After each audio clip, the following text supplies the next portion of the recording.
মুনকার নকির প্রশ্ন করবে, আমার নবী বলবেন, এই মুনকার নকির থামো।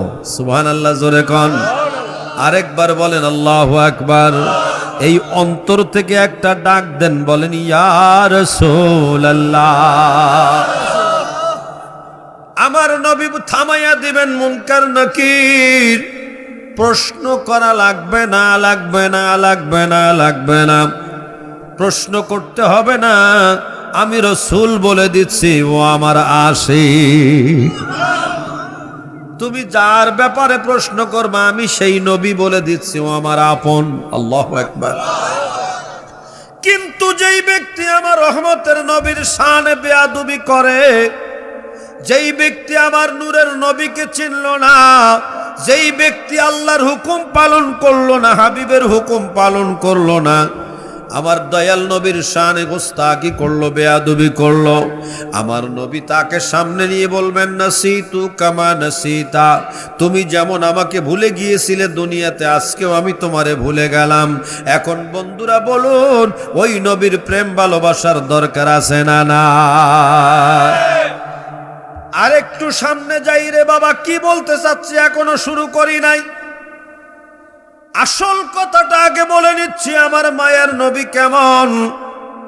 আখিরাতের প্রথম মঞ্জিলের নাম হইল কবর। এই কবরে যদি পাস হয়, সব জায়গায় পাস হবে, আর কবরে যদি ফেল হইয়া যায়, সব জায়গায় ফেল হবে। কথা বলেন ঠিক কিনা? এখন এই কবরে পাস করার জন্য আমরা প্রস্তুত হওয়ার দরকার আছে না নাই? আজকে আপনাদেরকে বলে যাই বাবারা, আমার রহমতের নবী কামলেওয়ালা কেমন। কবরে যখন মোমেন, আমার নবী যখন মোমেনকে বাঁচিয়ে দিবেন, প্রশ্ন আর করবে না। ওই সময় অর্ডার করবেন আমার আল্লাহ। হাবিব নবী যখন বলবেন, ও আমার উম্মত, উম্মতি আর প্রশ্ন করো না, ছেড়ে দাও, তখন আমার আল্লাহ তাআলা ডাক দিয়ে বলবেন, ও ফেরেশতারা রে, আমার আদরের বান্দার পিঠের নিচে, তাহাতা জাসাদিহি, তার পিঠের নিচে জান্নাতের ফেরাশ, জান্নাতের বিছানাটা তাড়াতাড়ি বিছাইয়া দাও। জান্নাতের বিছানা বিছাইয়া দাও। আর জান্নাত থেকে আমার বান্দার কবরে পুরা একটা সুড়ঙ্গ খুঁড়ে দাও। জান্নাত থেকে কবরে পুরা দরজা উন্মুক্ত করে দাও। জান্নাতি হাওয়া যেন আমার বান্দার, মোমেন বান্দার শরীরের মধ্যে লাগে। কারণ হইল, সে আমার হাবিবকে চিনে ফেলেছে, আর আমার হাবিব তাকে চিনে ফেলেছে। সুবহানাল্লাহ।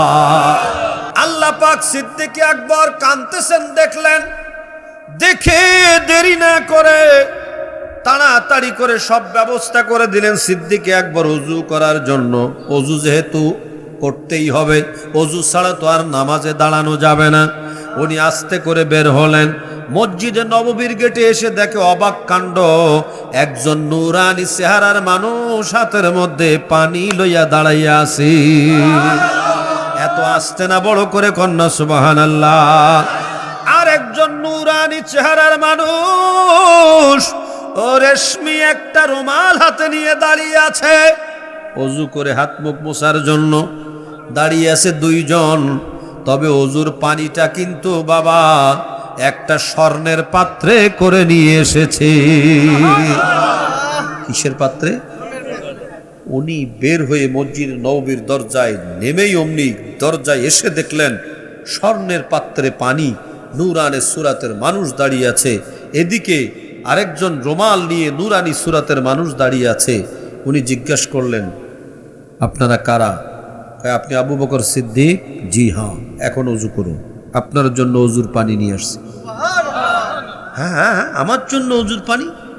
আপনারা কারা? আমরা কারা এটা পরে জানলে ভালো হবে, এখন নামাজ পড়তে হবে। এইসব কথাবার্তা বলতে গেলে সময় যাবে, তাড়াতাড়ি করে ওযুটা করে নামাজে চলে যান। আমরা কারা পরে জানতে পারবেন।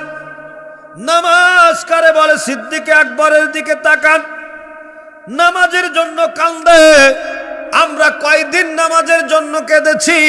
যিনি আমার নবী প্রেমে এত দেওয়ানা ছিলেন, আল্লাহর হুকুম পালন করার জন্য, নবীর পিছনে নামাজ পড়ার জন্য এত পাগল, যে নামাজের জামাত ছুটে যায় কিনা এজন্য হু হু করে কান্না শুরু করেছেন। আল্লাহু আকবার।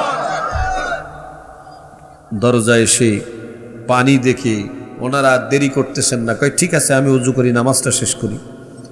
ওযু শুরু করে দিলেন, ওযু শেষ করলেন, রুমাল দিয়ে মুছলেন, আস্তে করে নামাজে চলে গেলেন। আল্লাহর মেহেরবানি, এক রাকাত নামাজও ছুটলো না, পুরা নামাজটাই পেয়ে গেছেন। বড় করে কন্যা সুবহানাল্লাহ।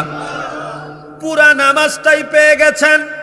ও বন্ধুরে বন্ধুরে বন্ধুরে, পুরা নামাজটা যখন পেয়ে গেলেন, নামাজ শেষ হয়ে গেল, আমার দয়াল নবী সালাম ফিরালেন। সালাম ফিরাইয়া মুসল্লিদের দিকে ফিরলেন, ফিরেই বললেন আমার আবু বকর কই? শুনতেছেন না মনে হয়? আমার আবু বকর কই? সুবহানাল্লাহ কোন? আমার আবু বকর কই? পিছন দিক থেকে আবু বকর সিদ্দিক বলে লাব্বাইক ইয়া রাসূলুল্লাহ, আমি হাজির আছি। আল্লাহু আকবার বলেন। আমি হাজির আছি, আমি আসি। আমার নবী মিষ্টি হাসি দিয়ে বলেন আবু বকর, ওযুর পানি, রুমাল এগুলো ঠিকঠাক মতো পেয়েছিলে তো? আল্লাহু আকবার বলে। আমার নবী মেরাজ থেকে নামাজ এনেছেন। নামাজ পড়তে ভালো লাগলে মনে করবেন ঈমান আছে, নামাজ পড়তে ভালো না লাগলে মনে করবেন ঈমানের মধ্যে সমস্যা হয়ে গেছে। তবে ঈমানটা ঠিক রাখতে গেলে সাথে সাথে আরেকটা জিনিসের দরকার, তার নাম হইল হালাল রিজিক। কি রিজিক? যদি ভিতরে হারাম প্রবেশ করে, নামাজ ভালো লাগবে না, রোজা ভালো লাগবে না, হজ ভালো লাগবে না, যাকাত ভালো লাগবে না, আল্লাহ রসুলের প্রেমের ডাক ভালো লাগবে না, তখন মন উঠে যাবে আমল থেকে। আর হালাল রিজিক খেলে ইবাদতে মন বসবে, এটা হাদিসের কিতাবের মধ্যে আছে। আজকে নামাজ নিয়ে আমরা জানি না, হাদিসে পাকে আছে আমার রহমতের নবী বলেছেন, বান্দা যখন সিজদা করে ওই সিজদাটা আল্লাহর কুদরতি কদমের উপরে পড়ে যায়। বান্দার সিজদা আল্লাহর কুদরতি কদমের মধ্যে পড়ে। শুধু তাই না, হাদিসে এই কথা আছে, যখন কেউ সিজদা করে, যেখানেই সিজদা করে ওই জায়গার মাটি ওই ব্যক্তি সিজদাকারীর মরে যাওয়ার পরে 40 দিন পর্যন্ত ওই সিজদা করা ওই জায়গার মাটি আল্লাহর দরবারে কাঁদতে থাকে। আসলে নামাজ হবে অত্যন্ত মহব্বতের ভক্তি নিয়ে, মনে মনে চিন্তা করতে হবে আল্লাহ আমাকে দেখতেছে। কে দেখতেছে? আল্লাহ আমাকে দেখতেছে। আমার ডাইনে বামে সামনে পিছনে আমার আল্লাহর কুদরতি নজর আমার উপর আছে না নাই? রুকুটা কেমন হলো, সিজদা কেমন হলো? যদি কেউ তড়িঘড়ি করে নামাজ পড়ে, হাদিসের কিতাবে আছে তার রিজিকের মধ্যে কমই হয়ে যায়, অভাব বাড়ে। যদি কেউ মহব্বতে নামাজ পড়ে, তার চেহারার মধ্যে নূর আসে, তার রিজিকের মধ্যে বরকত হয়। আল্লাহু আকবার। যদি কেউ ভালো করে নামাজ পড়ে, সুন্দরভাবে নামাজটা ঠিকঠাক মতো আদায় করে, বন্ধু শুনে রেখে দেন, শুনে রেখে দেন, কিতাবের মধ্যে আছে ওই ব্যক্তি যখন মারা যাবে, মারা যাবার পরে তখন কবরে রেখে আসা হবে। কবরের সওয়ালের জবাব দিতে তার কোনো কষ্ট হবে না। পুল সেরাত পার হবে কেমনে? কয় পুল সেরাত পার হবে কালবার কি বিদ্যুতের গতির মতো। জোরে কোন সুবহানাল্লাহ। 30,000 বছরের রাস্তা যদি আমার নবী পাকের প্রেম ভালোবাসা অন্তরে লালন করে, নামাজ আদায় করে ইমানদার নামাজি, ঠিক কিনা? বিভিন্ন স্থান থেকে আগত আল্লাহর হাবিবের নির্ভেজাল প্রেমিকেরা, পর্দার অন্তরালে আমার মা বোনেরা, সকলকে নিয়ে আজকের এই বেহেশতি পরিবেশে আল্লাহ আমাদেরকে বসার তৌফিক দিয়ে মুবারক করেছেন। এজন্য রব্বে করিমের দরবারে প্রাণ ভরে একবার শুকর আদায় করি, বলি আলহামদুলিল্লাহ।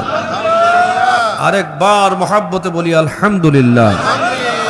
বলুন হামদান কাসীরান তয়্যিবান মুবারাকান ফীহি।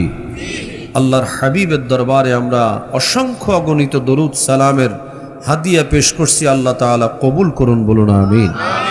আর তাহলে বেহুরমতি হবে, সেটা হলো এই, আল্লাহ বড় দয়া করে আমাদেরকে হাবিবুল্লাহ নবীর উম্মত বানিয়েছেন, ঠিক কিনা? যেই নবীর উম্মত হওয়ার জন্য অন্য নবীরা পর্যন্ত আল্লাহর দরবারে কান্না করেছেন, আবেদন করেছেন, দরখাস্ত করেছেন, বিনা দরখাস্তে বিনা আবেদনে সেই নূরের নবীর উম্মত হতে পেরেছি। এজন্য মহব্বতে একবার বলেন আলহামদুলিল্লাহ, বলেন ইয়া রাসূলুল্লাহ, ইয়া ওয়ালি আল্লাহ। কোরআন শরীফে আছে কাল্লামাল্লাহু মূসা তাকলিমা, মূসা আলাইহিস সালাম আল্লাহর সাথে কথা বলতেন, আল্লাহর কোরআনে আছে, সুবহানাল্লাহ বলেন। তবে মজার ব্যাপার হলো মূসা আলাইহিস সালাম কথা বলতেন আল্লাহকে না দেখে, আর আমার আপনার নবী কথা বলতেন আল্লাহকে দেখে দেখে। তো মূসা আলাইহিস সালাম বলেন, আল্লাহ ফেরাউন আমার খুব জ্বালায়, তোমার বিরুদ্ধে অনেক কিছু করে, সে নিজের খোদা দাবি করেছে, ওটারে মেরে দাও। আল্লাহ বলেন, মূসা ফেরাউনরে মারবো? হ্যাঁ, তাহলে এক কাজ, ফেরাউনরে মারবো, তবে এখন না, কদিন পরে ওরে নীল নদে, মিশরের নীল নদের মধ্যে ফেলাইয়া চুবাইয়া মারবো। আল্লাহ বলেন, আল্লাহ এখন মারো না। কই এখন মারা যাবে না, মারবো না আমি। কেন? কই ফেরাউনের রাজদরবারে তার ছাদের উপরে মুকুট তৈরি করে সেখানে সে গোপনে লিখে রাখছে বিসমিল্লাহির রহমানির রহিম। যেই জায়গায় আমি আল্লাহর নামে বিসমিল্লাহ লেখা আছে, আমি আল্লাহ ওই জায়গার মধ্যে গজব দেই না। বিসমিল্লাহ পড়তে কষ্ট হয়, বিসমিল্লাহর বরকত শুনছেন? বলে হুজুর কোত্থেকে বললেন? তাফসিরে কবির, তাফসিরে কবিরের মধ্যে আছে, আল্লামা ইমাম ফখরুদ্দিন রাজি রহমতুল্লাহ আলাইহি লিখেছেন, সুবহানাল্লাহ। আরেকটা শোনেন, তাহলে বিসমিল্লাহ মহব্বতে পড়বেন। ওয়াজ অনেক জানা আছে, আমলের অভাব, ঠিক কিনা বাবা? এই জন্য আমল করতে হবে আগে। আমরা সুন্নিদের আকীদা এত সুন্দর, একটু আমল করলে সবাই আল্লাহর ওলি হয়ে যাবে। বাদশাহ হেরাক্লিয়াস, যার নাম বুখারী শরীফে আছে হেরাকেলা, এই হেরাক্লিয়াস বাদশার মাথা ব্যথা হয়েছিল, চরম ধরনের মাথা ব্যথা, সারে না, ডাক্তার কবিরাজে কাজ হয় না। বাদশাহ হেরাক্লিয়াস কি করলেন? হযরত ওমর ফারুক রাদিয়াল্লাহু তাআলা আনহু, যিনি ফারুকে আজম, ওনার কাছে চিঠি লিখলেন যে আপনাদের ধর্মে যদি কোনো মাথা ব্যথার ওষুধ থাকে আমাকে একটু দেন। ফারুকে আজম চিঠি লিখলেন যে আমাদের ধর্মে মাথা ব্যথার ওষুধ আছে, আপনার মাথা ব্যথা মুহূর্তের মধ্যে ভালো হয়ে যাবে। বড় করে কর না, তাই তাহলে ওষুধ পাঠান। ফারুকে আজম ওমর রাদিয়াল্লাহু তাআলা আনহু তিনি একটা টুপি বানাইয়া ফাটাইয়া দিলেন। ওষুধের নাম কি? জীবনে শুনছেন নাকি ওষুধ টুপি ওষুধ হয়? হ্যাঁ, ওষুধের নাম বলেন না, ওষুধের নাম কি? টুপি। একটা টুপি বানাইয়া ফাটাইয়া দিলেন, আর লিখে দিলেন চিঠিতে, এই টুপি পরে থাকবেন, যতক্ষণ টুপি পরে থাকবেন মাথা ব্যথা থাকবে না, টুপি খুললে মাথা ব্যথা শুরু হবে। টুপি খুললে মাথা ব্যথা শুরু। তাই নাকি? টুপিটা মাথায় দিয়ে থাকলে আর কোনো ব্যথা নেই, পুরা ভালো। সুবহানাল্লাহ বাড়ি যেয়ে কইেন, না না বাড়িতে বড় করে বলেন না সুবহানাল্লাহ। যেই টুপি খোলে সেই আবার মাথা ব্যথা শুরু। কই আল্লাহ, কি এক মুসলমানদের এক ধর্ম আমার মাথার মধ্যে টুপি পরাইয়া ছাড়লো, আর এই টুপি ছাড়া আমার তো উপায় নেই, বাঁচতে পারবো না। টুপিতে কি আছে দেখি। টুপির মধ্যে, টুপি খুলে ভালো করে লক্ষ্য করে দেখে, টুপির মধ্যে খোদাই করে সুন্দর করে লেখা বিসমিল্লাহির রহমানির রহিম। এখন বলেন বিসমিল্লাহ কাজ আসেনি? কথা কয় না আছে। ভালো জায়গায় কাজে লাগাই না। আবার অনেকে আবার কয় চুরি করতে যায় বিসমিল্লাহ পড়বো, ধরা খাইয়া যাইবেন। আমারে ডাকাইতে ধরছিল একবার মাহফিল থেকে আসার সময়, পকেটে সেদিন লাখখানিক টাকাও ছিল, ডাকাইতেরও কপাল ভালো। এক সালাম দিছে 18টা, দা আমার সামনে। কয়টা দাও? আমি গুনলাম বসে বসে, কয়জন আইসে একটু গুনি দিয়ে আসতো, ঘেস টাকা পয়সা যা আছে সব নিয়ে যাবে। আরে বাপরে বাপ, আমার কাছে টাকা তো নিল, সব মোবাইল টিল সব নিয়ে গেল। আবার কয় হুজুর দোয়া করে। কি কয়া? আচ্ছা কন্ত দেখি, কত বড় বেশরম ছেঁচড়া, তুই টাকা পয়সা সব নিলি, মোবাইল নিলি, আবার কয় হুজুর দোয়া করে। কয় প্রথম নামছি তো দোয়া করে, মানে এর আগে আর নামে নাই, আমার হুজুর দিয়ে উদ্বোধন হয়েছে। এইসব কাজে বিসমিল্লাহ চলবে, বিসমিল্লাহ চলবে বরকতের কাজে। আর বিসমিল্লাহর মধ্যে ক্ষমতা আছে না নাই?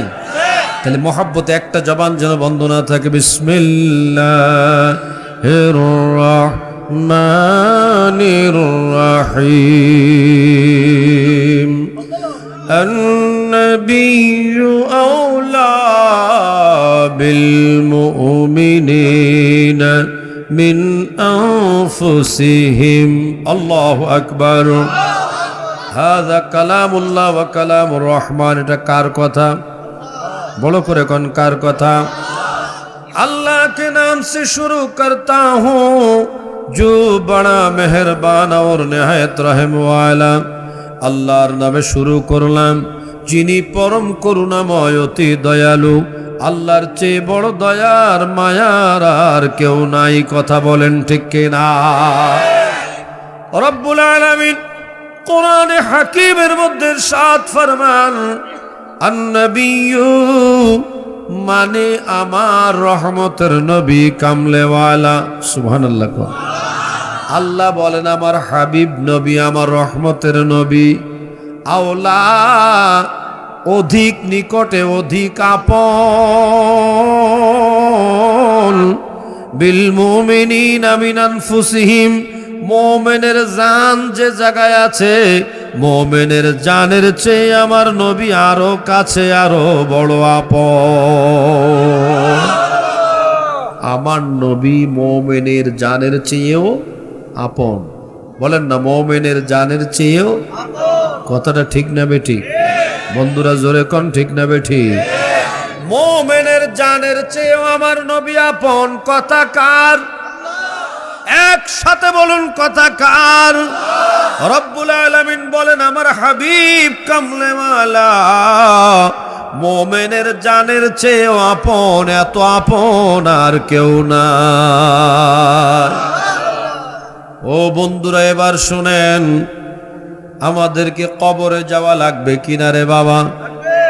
হ্যাঁ, সবাই লাগবে না। যে আওয়াজ দিলেন সবাই কবরে যাবে না। সবারকে কবরে যাওয়া লাগবে কিনা? কেউ আগে যাবে, কেউ পরে যাবে, তবুও যাওয়া লাগবে। ঠিক কিনা রে বাবা? কবি কত সুন্দর করে বলে দিয়েছেন, ये दुनिया मुसाफिर खाना कब्र आखिर ठिकाना कोई आगे रवाना है कोई पीछे रवाना। এ দুনিয়া হলো মুসাফির খানা, কেউ আগে যাবে কেউ পরে যাবে, থাকার কোনো গ্যারান্টি নাই। আসার পরে সবাইকে যাওয়া লাগবে। ও বন্ধুরা আমার, এমন অবস্থা হয় ছেলে বাবা মনে করে ছেলে আমার, আমি ছেলে আমার জানাজার নামাজ পড়বে, আমার জানাজা করবে, কবর দেবে। কিন্তু এমনটা হয় বাবাকেও ছেলের জানাজা পড়া লাগে। কথা বলেন ঠিক কিনা? বাবা কোনোদিন চিন্তা করে নাই যে আমার ছেলের লাশ আমাকে কাঁধে নিতে হবে। তবুও অনেক সময় হয়ে যায় ঠিক কিনা? আমি যেই মসজিদে খুতবা দেই, খেতাবত করি, এই মসজিদের একজন মুসল্লি ক্লাস 10-এ পড়ে, তার একটা মেয়ে হঠাৎ করে কি রোগ হলো বোঝা গেল না, মারা গেল। মেয়েটা মাত্র ক্লাস 10-এ মানে বিবাহযোগ্য হয়ে উঠছে, ম্যাট্রিক পরীক্ষা সামনে, মারা গেল।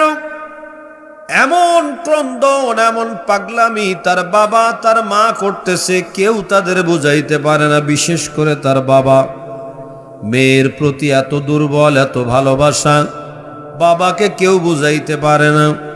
আমার একজন বলল, হুজুর অমুক ব্যক্তির মেয়ে মারা গেছে, আপনি জানেন কিনা? আমি বললাম জানি। কয় তাহলে একটু যদি আপনি যাইতেন, তারে কেউ বুঝাইতে পারে না, সান্ত্বনা দিতে পারে না, আপনি যদি একটু বুঝাইতেন। আমি গেলাম বুঝাবার জন্য, সবরের জন্য। যাইয়া তাকে যখন বুঝাইতেছি, ওই বাবা আমার একটা কথা বলল, হুজুর আমি মনে মনে ভাবতাম কিছুদিন পরে মেয়ের বিয়ে দিব, বউ সাজাইয়া দিব, কত সুন্দর দেখা যাবে মেয়েটা আমার। আমি কত সুন্দর মনে কত সুন্দর করে নিয়ত করে রেখেছি, কিন্তু একবার আমি ভাবি নাই যে আমার এই আদরের মেয়েটাকে সাদা কাপড় পরে জীবনের শেষবারে বিদায় নিয়ে যাব। আমার সামনে আমি যে মেয়েকে সাদা কাপড় পরাইয়া বিদায় করে দিব, একবারও জীবনে ভাবি নাই। আমি ভেবেছি সুন্দর লাল কাপড় পরাইয়া তাকে আমি স্বামীর ঘরে পাঠাবো, কিন্তু আমার সন্তানকে যে সাদা কাপড় পরাইয়া জীবনের মতো শেষ বিদায় পাঠাইতে হবে আমি চিন্তাও করি নাই। বলেন আল্লাহু আকবার। আমার আব্বা জানের রে, ওই কবরে আমাদের যাওয়া লাগবে কিনা রে বাবা? তবে কথা আমার ভালো করে শোনেন, খেয়াল করে শোনেন। আপনাকে আমাকে কবরে রাখার পরে আমাদের আদরের ছেলেটা কবরে কি এক দিনের জন্য বা একটা রাতের জন্য আমার সাথে থাকবে? আপনার সাথে থাকবে? হ্যাঁ, থাকবে না? আদরের মেয়ে কবরে থাকবে নি রে বাবা। মেয়েও যাবে না, ছেলেও যাবে না, স্ত্রীও যাবে না, ভাইও যাবে না, বন্ধুও যাবে না, মাও যাবে না, বাবাও যাবে না। যাবে? এত আদরের বাবা। গরিব মানুষ, ঈদের সময় এসেছে, ঈদের নামাজে যাওয়ার আগে ঈদের কেনাকাটা করবে, টাকা নাই, ছেলের জন্য ঈদের জামা কিনবে, টাকা পয়সা ধার কর্জ করে এনে ছেলের জন্য মেয়ের জন্য বাজারে নিয়ে জামা কাপড় কিনে দিল। ছেলে মেয়ে জিজ্ঞেস করে, আব্বা গো, তোমার জন্য মায়ের জন্য জামা কাপড় কই? বাবা চেহারাটা আরেক দিকে ঘুরাইয়া বলে, বাবা তোমাদের ঈদের আনন্দ হলে আমাদের জন্য সেটাই ভালো, আমাদের আর জামা কাপড় লাগবে না। কথা বলেন। কত মায়া, কত ভালোবাসা। আমি একদিন আমার একজন পরিচিত মানুষটাকে দেখলাম, হাঁটতে হাঁটতে ঘামাইয়া গেছে রাজধানী ঢাকার মধ্যে। আমিও যাচ্ছি দেখা। আমি বললাম, এত ঘেমে গেছেন কেন? কয়, আমি অমুক জায়গা থেকে হেঁটে আসতেছি। বললাম, কারণ কি? রিক্সায় আসলেন না কেন, হাইটে আসলেন?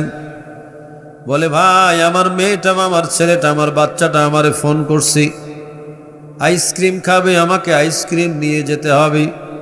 পকেটে হাত দিয়ে দেখলাম যা টাকা আছে আইসক্রিম কেনার টাকাটা আছে, কিন্তু হাইটা গেলে রিক্সা ভাড়া দিলে আর তার আইসক্রিমটা হয় না। এজন্য আমি বাবা অমুক জায়গা থেকে হেঁটে হেঁটে আসলাম। আমার কষ্ট হোক, কিন্তু আমার বাচ্চার মুখে যেন একটা আইসক্রিম কিনে নিয়ে হাসি ফুটাতে পারি। বলেন আল্লাহু আকবার। আরে মহব্বতে বলেন আল্লাহু আকবার। আমার বন্ধুরা রে, তিনি বাবা যিনি এত কষ্ট করে সন্তানের মুখে হাসি ফুটাইতে চায়, ওই বাবাও ছেলের কবরে একটা দিনের জন্য যাবে না, ছেলে বাবার কবরে একটা দিন একটা রাতের জন্য যাবে না। কথা বলেন ঠিক কিনা? একটা দিনের জন্য শুধু নয়, একটা ঘন্টার জন্য যাবে না। কথা বলেন ঠিক কিনা? 1 ঘন্টার জন্য ছেলে মেয়ে কবরে যাবে না, যাবে না, যাবে না, যাবে না। কেমনে যাবে? ডাইনে মাটি, বামে মাটি, উপরে মাটি, নিচে মাটির বিছানা, যেই জায়গায় কোনো অক্সিজেনের কারবার নাই, কার্বন ডাই অক্সাইড পার হওয়ার মতো কারবার নাই, এই জায়গাটার নাম হলো কবর। কথা বলেন ঠিক কিনা? এদিকে আমার আল্লাহ বলেন, আন-নাবিয়্যু আওলা বিল মুমিনিনা মিন আনফুসিহিম, আমার নবী মুমিনের জানের চেয়ে আপন। ও বন্ধু, এখন এবার শোনেন কেমন আমার নবী আপন আর সন্তান আপন। সন্তানরে আপন জানি, মা বাবারে আপন জানি, বন্ধুরে আপন জানি, স্ত্রীরে আপন জানি। যেই সন্তানের জন্য বাবা ঠিক মতো নামাজটাও পড়তে পারে নাই, রোজাটাও করতে পারে নাই, টাকা পয়সা জমছে, বাবাই বলে আমার ছেলের এস্টাবলিশড করে দেওয়ার জন্য আমি হজে গেলাম না, কিন্তু আল্লাহ বলেন ওয়ালিল্লাহি আলান নাসি হিজ্জুল বাইতি মান ইসতাতা ইলাইহি সাবিলা, টাকা পয়সা হলে হজ করতে হবে, কিন্তু আমি আল্লাহর হুকুম না মেনে আমার ছেলের চিন্তা করলাম। কথা বলেন ঠিক কিনা? টাকা হয়েছে, মেয়েকে বিয়ে দিব, টাকাটা রেখে দেই, কিন্তু আল্লাহর হুকুম ঠিক মতো পালন হলো না। ওই বাবার জন্য ছেলে কবরে গেল না, যেই বাবা ছেলের জন্য হজ করতে পারে নাই, মেয়েরে বিবাহ দেওয়ার জন্য হজ করতে পারে নাই, এই বাবা কবরে, এই সন্তান কবরে একটা ঘন্টার জন্য যে থাকবে না বাবার সাথে। কিন্তু কিন্তু কিন্তু বন্ধুরা আমার আপনাকে যখন কবরের মধ্যে রাখা হবে, মিশকাতেও পাবেন হাদিস খানা, আতাহু মালাকানি, দুইজন ফেরেশতা কবরের মধ্যে হাজির হয়ে যাবে। বড় করে কোন আল্লাহু আকবার। দুইজন ফেরেশতা হাজির হয়ে আপনাকে আমাকে টেনে বসাবে, বসাইয়া জিজ্ঞাসা করবে মান রব্বুকা ওয়া মা দীনুকা ওয়া মান নাবিয়ুকা। বড় করে কোন আল্লাহু আকবার। এটা আবু দাউদ শরীফের হাদিস, হযরতে বারা ইবনে আযিবের বর্ণনা। কিন্তু বুখারী শরীফ আসহুল কুতুব বাদা কিতাবিল্লাহ সহিহুল বুখারী, সহিহ বুখারীর মধ্যে আছে না না না, কবরের মধ্যে তিনটা প্রশ্ন হবে না, একটা প্রশ্ন হবে মা কুনতা তাকুলু ফি হাক্কি হাজার রাজুল। এই কবরের মধ্যে নূরের নবীকে দেখাইয়া বলবে ইনারে চিনুনি, নাকি এনার ব্যাপারে কি বলতে। একটু খেয়াল করে, আমার দিকে খেয়াল করে শোনেন বন্ধুরা আমার। ওই যেই কবরের মধ্যে আপন সন্তান যাবে না, ভাই যাবে না, বোন যাবে না, স্ত্রী যাবে না, কেউ যাবে না। ওই কবরের মধ্যে তিনি হাজির হয়ে যাবেন, যিনি আমার আপনার নবী কামলেওয়ালা। কথা বলেন ঠিক কিনা? আল্লাহু আকবার, ইয়া রাসূলুল্লাহ, জিন্দাবাদ। আহা, কবরে আসবে কি? বলেন না, কবরে আসবে কি? ছেলে আসবে, মেয়ে আসবে, বন্ধু আসবে, বাবা আসবে, মা আসবে, স্ত্রী আসবে। আসবে কি? ছেলের চেয়ে আপন কে? বলেন না। মেয়ের চেয়ে আপন কে? স্ত্রীর চেয়ে আপন কে? বন্ধুর চেয়ে আপন কে? বাবার চেয়ে আপন কে? মায়ের চেয়ে আপন কে?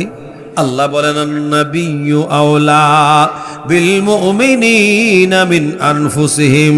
ওই নবী মুমিনের জানের চেয়ে আপন। কথা বলেন ঠিক কিনা? কেউ যেখানে বাঁচাইতে যাবে না, যাবে না, যাবে না। ওই কবরের মধ্যে তিনি হাজির হবেন, যিনি আমার আপনার নবী কামলেওয়ালা। বড় করে বলেন আল্লাহু আকবার। যাই আমার নবী কি করবেন একটু শোনেন বন্ধুরা, শোনেন শোনেন। মুনকার নকির প্রশ্ন করবে, আমার নবী বলবেন এই মুনকার নকির থামো। সুবহানাল্লাহ, জোরে কোন। আরেকবার বলেন আল্লাহু আকবার।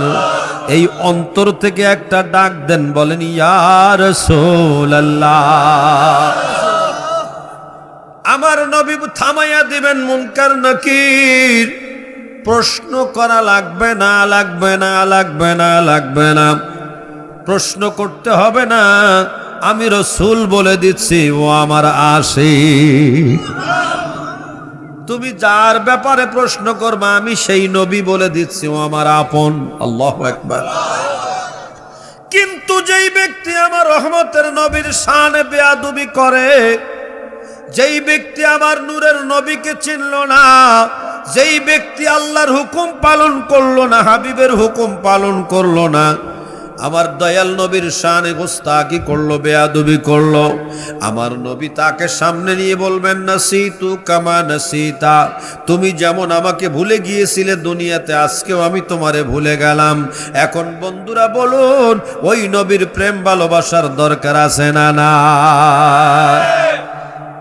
আরেকটু সামনে যাই রে বাবা, কি বলতে চাচ্ছি এখনো শুরু করি নাই। আসল কথাটা আগে বলে নিচ্ছি, আমার মায়ের নবী কেমন।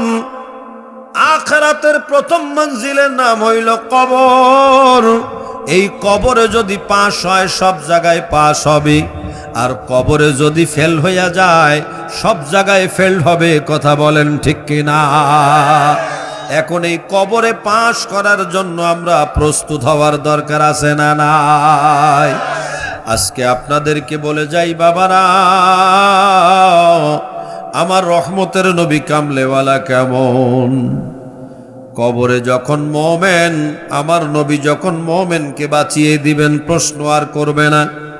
ওই সময় অর্ডার করবেন আমার আল্লাহ, হাবিব নবী যখন বলবেন ও আমার উম্মত উম্মতি আর প্রশ্ন করো না, ছেড়ে দাও, তখন আমার আল্লাহ তাআলা ডাক দিয়ে বলবেন, ও ফেরেশতারা রে, আমার আদরের বান্দার পিঠের নিচে তাহাতা জাসাদিহি, তার পিঠের নিচে জান্নাতের ফেরাশ, জান্নাতের বিছানাটা তাড়াতাড়ি বিছাইয়া দাও, জান্নাতের বিছানা বিছাইয়া দাও।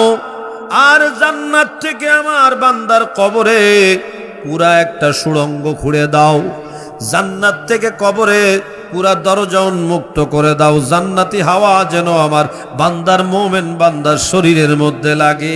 কারণ হইল সে আমার হাবিবকে চিনে ফেলেছে, আর আমার হাবিব তাকে চিনে ফেলেছে। সুবহানাল্লাহ। এজন্য ওই নবীর মহাব্বতের ভালোবাসার দরকার আছে না নাই? এখন বলুন, ওই নবীকে মহাব্বত করলে নামাজ পড়া লাগবে কিনা, রোজা রাখা লাগবে কিনা, যার টাকা পয়সা আছে হজ করা লাগবে কিনা, যাকাত দেওয়া লাগবে কিনা, পর্দা করা লাগবে কিনা, ওলির দরবারে যাওয়া লাগবে কিনা? বন্ধুরা, আমার সন্তানকে কোরআন শিক্ষা দেওয়ার দরকার আছে না নাই? ইবাদত বন্দেগী করে সংসারটাকে সুন্নতি পরিবেশ তৈরি করে দেওয়ার দরকার আছে না নাই? আমরা ওয়াজ কম বেশি অনেকেই জানি, কিন্তু আমল করার বাকি আছে, ঠিক কিনা? আর একটু বোঝার চেষ্টা করেন বাবারা আমার, দয়াল নবী কামলেওয়ালা কেমন নবী, কেমন নবী, এত আপন আর কেউ হবে না, হবে না, হবে না। যে জন্য বাংলাদেশের কবি কত সুন্দর করে লিখেছেন, তোমার কষ্ট যাতনা যিনি সইতে পারে না, ওই নবীজির মহাব্বতে মিলাদ পড়িও মন যদি। সবাই বাংলা কথা এটা তো পারবেন, বলেন মন যদি নবীকে দিও, বলো ভালো যদি বাসতে হয় নবীকে বাসো। নবী তারানে ওয়ালা, নবী বাঁচানে ওয়ালা, প্রাণের চেয়ে অধিক প্রিয় নবীকে জানো। মন যদি নবীকে দিও, বলো ভালো যদি নবীকে বাসো। সাখারাতের বিছানাতে কি যে যন্ত্রণা, সাত সাগরের পানি দিলেও তৃষ্ণা মিটে না। আরে কাউসারের মালিক যিনি, কাউসারের মালিক যিনি, তাহাকে চিনো। মন যদি নবীকে দিও, বলো ভালো যদি নবীকে বাসো। বাবা, মুখে মুখে ভালোবাসলে হবে না, কথা বলেন ঠিক কিনা? আমার বন্ধুরা, একজন মানুষ কি করলো, বাসায় ফিরে দেখে তার ছেলে ঘরে বসে বসে লেখাপড়া বাদ দিয়ে, স্কুল মাদ্রাসায় যাওয়া বাদ দিয়ে বসে বসে বলে আমি জজ হব, জজ হব, জজ হব। কি বলে? এখন ছেলের বাবা বলতেছে, বাবারে তুমি জজ হবে, এ তো ভালো স্বপ্ন, হ্যাঁ এ তো ভালো স্বপ্ন, তুমি জজ হবে। তবে জজ হইতে গেলে জজের মতো লেখাপড়া করা লাগবে, জজ হওয়ার মতো। ছেলে বলে, বাবা গো, আমি জজ হব কিন্তু লেখাপড়া করতে পারবো না। আচ্ছা কোন, এতে কি জজ হইতো? মাকে ছেলে ডেকে ডেকে বলে, মা আমি জজ হব, জজ হব, জাজমেন্ট করব, জজ হব, আমি বিচারক হব, বিচার করব। মা বলে, তাহলে ভালো করে পড়ো। ছেলে উত্তর দেয়, মা গো ভালো করে লেখাপড়া কেন, লেখাপড়াই করতে পারবো না, তবে আমি জজ হব। কোন দেখি জজ হবে নি? হ্যাঁ জজ হবে? জজের ধারে কাছে যাইতে পারবে? তাহলে লেখাপড়া না ভালো করে না করলে জজ হওয়া যাবে? আমার বন্ধুরা, আজকে আমরা নবীর আশিক দাবি করি, দয়াল নবীর মহব্বতের দাবিদার হয়েছি, কিন্তু আমরা বলি আমল করতে পারবো না, দরুদ পড়বো না, সালাম পড়বো না, মিলাদ পড়বো না, নামাজ পড়বো না, জিকির করবো না, দরুদ পড়বো না, তেলাওয়াত করবো না, আল্লাহর হুকুম মানলাম না, এমনি নবীকে ভালোবাসি। এখন বলেন এটা কি ভুয়া মহব্বত না আসল মহব্বত? আরো জোরে কন। এখন ভুয়া মহব্বত দিলে তো এমনি আমল করি না এক জিনিসের পরে ভুয়া মহব্বত যদি হয়ে যায় তাহলে তো ভুয়া মহব্বতের কারণে আযাব ডাবল হবে। কথা বলেন ঠিক কিনা? আল্লাহ বলেন ইন্না বাতশা রাব্বিকা লাশাদীদ, আমি আল্লাহ যখন ধরবো এমন ধরা কেউ ছুটাইতে পারবে না। আমার নূরের নবী কয় তোরে আমি আল্লাহ ধর পাকড় থেকে ছুটাই আনবো যদি তুমি আমি নবীওয়ালা হও। তো নবীওয়ালা হওয়া লাগবে কিনা রে বাবা? কথা বলেন লাগবে কিনা? একজন আল্লাহর ওলি, ওনার কাজ ছিল উনি জামা কাপড় বানাতেন। এখন জামা বানাইয়া বাজারে বিক্রি করার জন্য নিয়ে গেছেন। বাজারে নিয়ে যাওয়ার পরে এই জামাটা খুব সুন্দর করে মন দিয়ে বানিয়েছেন। জামা বিক্রির সময় খরিদ্দার এসে বলে এই জামার এখানে একটু খুঁত আছে, এই জায়গায় একটু দাগ আছে, এই জায়গাটা ভালো হয় নাই। আল্লাহর ওলি শুনে কান্না শুরু করে দিয়েছেন। সুবহানাল্লাহ পড়েন। বাজারের লোকেরা এসে খরিদ্দারকে চাষ করে লাঠি চাষ করার মতো হয়ে গেল। কিরে আল্লাহর ওলিকে কান্দাইলা কেন? কি বলেছ বলো? কয় আমি তো তেমন কিছু বলি নাই।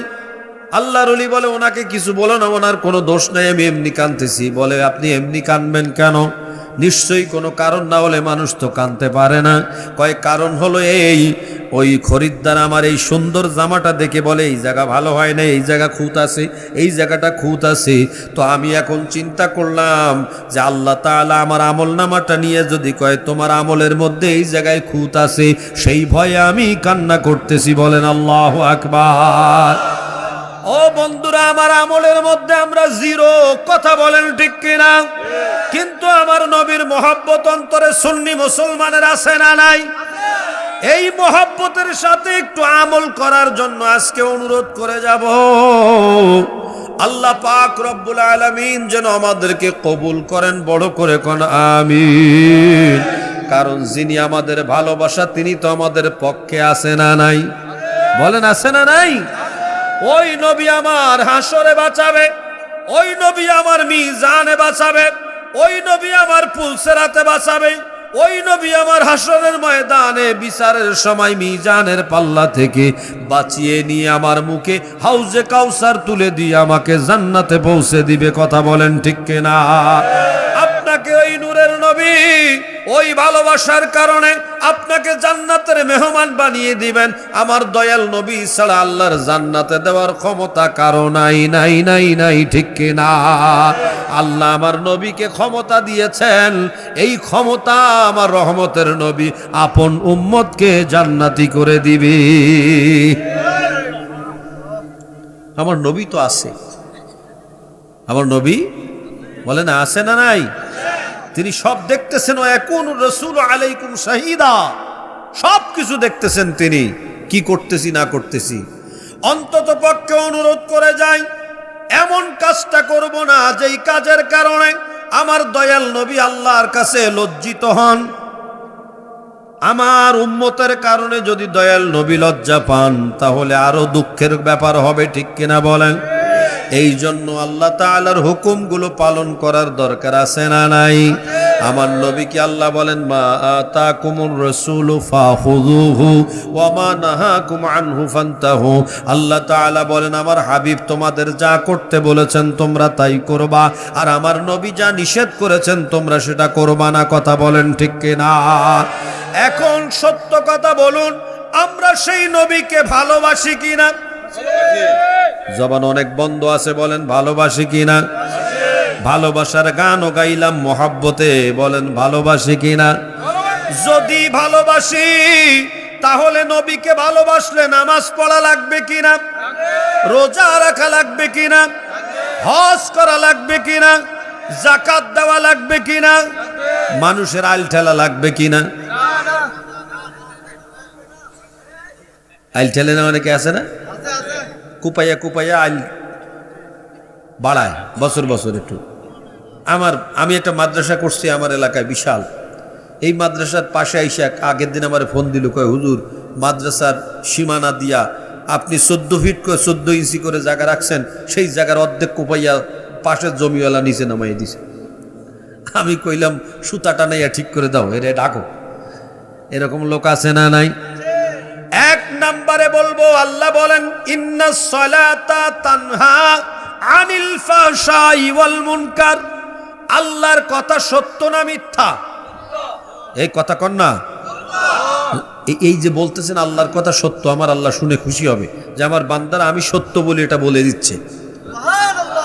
আল্লাহর কথা সত্য কিনা বলেন? আল্লাহর কথা মিথ্যা এমন যদি কেউ বলে, সে তাই বেঈমান হতে 1 মিনিটও টাইম লাগবে না, ঠিক কিনা বলেন?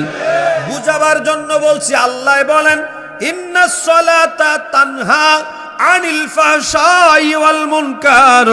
আল্লাহ বলেন নামাজ এমন একটা ইবাদত,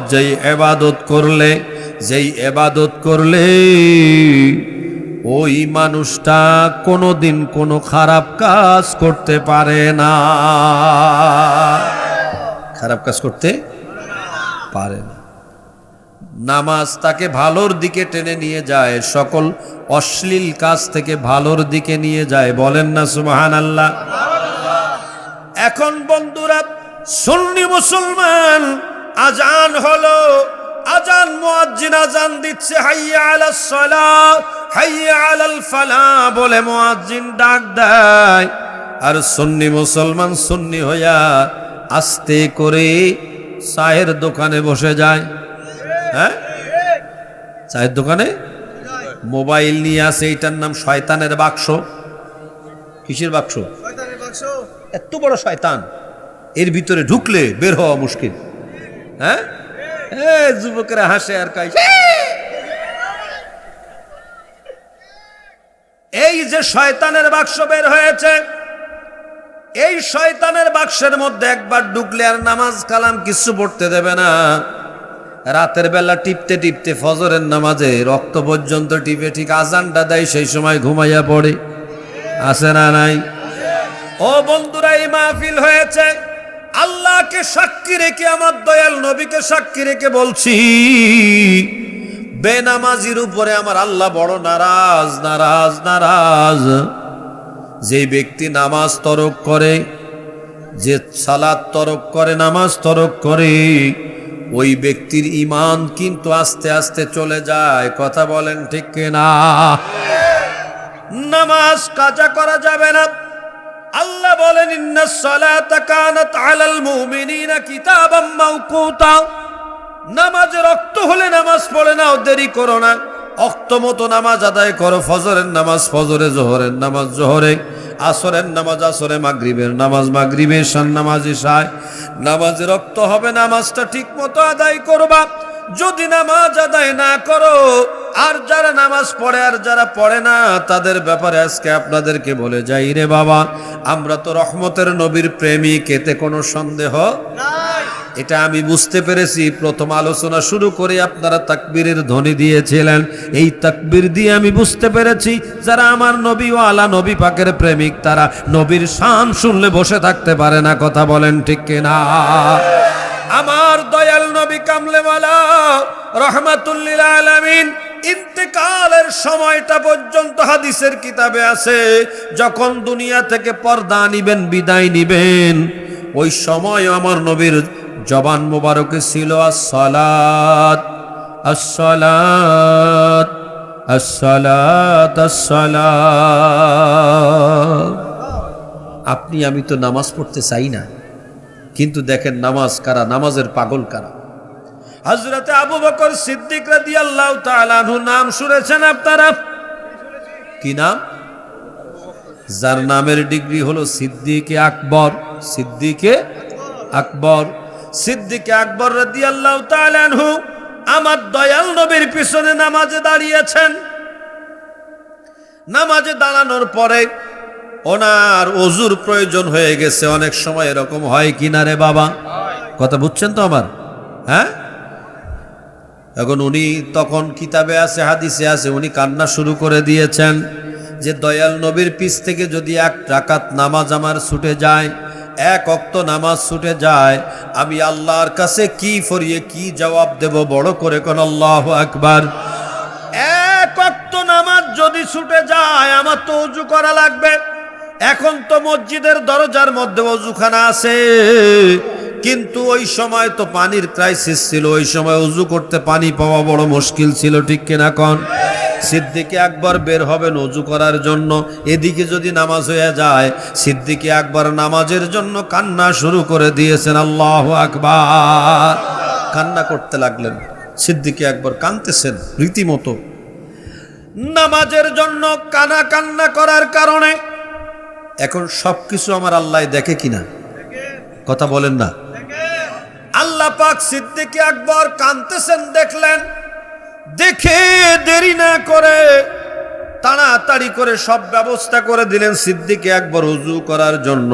ওযু যেহেতু করতেই হবে, ওযু ছাড়া তো আর নামাজে দাঁড়ানো যাবে না। উনি আস্তে করে বের হলেন, মসজিদে নববীর গেটে এসে দেখে অবাক কাণ্ড, একজন নূরানি চেহারার মানুষ হাতের মধ্যে পানি লইয়া দাঁড়াইয়া আছে। এত আস্তে না, বড় করে কন্যা সুবহানাল্লাহ। আর একজন নূরানি চেহারার মানুষ ও রেশমি একটা রুমাল হাতে নিয়ে দাঁড়িয়ে আছে, ওযু করে হাত মুখ মোছার জন্য দাঁড়িয়ে আছে দুইজন। তবে ওযুর পানিটা কিন্তু বাবা একটা স্বর্ণের পাত্রে করে নিয়ে এসেছে। কিসের পাত্রে? উনি বের হয়ে মসজিদ নববীর দরজায় নেমেই অমনি দরজায় এসে দেখলেন স্বর্ণের পাত্রে পানি, নূরানি সুরাতের মানুষ দাঁড়িয়ে আছে, এদিকে আরেকজন রুমাল নিয়ে নূরানি সুরাতের মানুষ দাঁড়িয়ে আছে। উনি জিজ্ঞাসা করলেন, আপনারা কারা? আপনি আবু বকর সিদ্দিক? জি হ্যাঁ। এখন ওযু করুন, আপনার জন্য ওযুর পানি নিয়ে আসছি। হ্যাঁ হ্যাঁ, আমার জন্য ওযুর পানি? আপনারা কারা? আমরা কারা এটা পরে জানলে ভালো হবে, এখন নামাজ পড়তে হবে। এইসব কথাবার্তা বলতে গেলে সময় যাবে, তাড়াতাড়ি করে ওযুটা করে নামাজে চলে যান। আমরা কারা পরে জানতে পারবেন।